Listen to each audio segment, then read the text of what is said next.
Okay, y'all. So I love the fact that so many women are finding out what could possibly happen during pregnancy and what could possibly happen after pregnancy, and y'all aren't wanting kids, and I respect that. But let's talk about the men that are impregnating women just for the power and not to raise their kids. In the criminal justice system, the people are represented by two separate yet equally important groups: the police who investigate crime and the district attorneys who prosecute the offenders. These are their stories.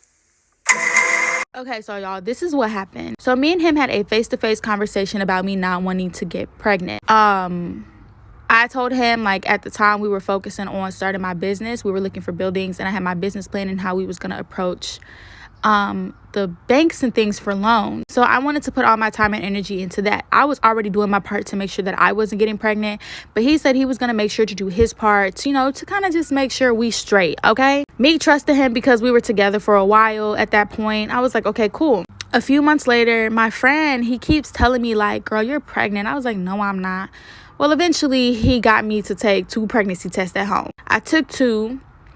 I was pretty upset, so I reached out to my man. I was like, look, I'm pregnant. He's like, I'm so excited. I want a family with you. This was my plan. Do. So I'm sitting here like, we just had a conversation about me not getting pregnant. I'm very confused as to what you mean by that. I went to the doctor.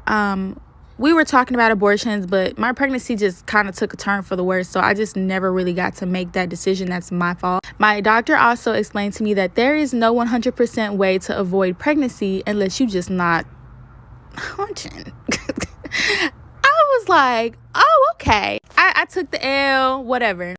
Moral of the story, y'all. He did not want a family. He didn't want this kid. He thought that he was going to have that control and power over me. He thought because we shared a child that he always was going to have a place in my life. Like we were always just going to sleep together. We were just going to be together while he does his own thing. Yeah. And when I had cut that off after my baby was born, that's when he disappeared out her life. I think the last time I heard from him was in 2021 when I tried to give him the chance to be the dad that he claims to be. And he stood me up, babes. Since then, it's been nothing. I haven't heard back from him. I blocked this man. He does watch me on my social media from fake accounts, but he does not check up on his kid. There are men that will purposely get you pregnant just so they can have that control and power over you, friend. Be careful. Don't be like me because I was a dummy. Yeah.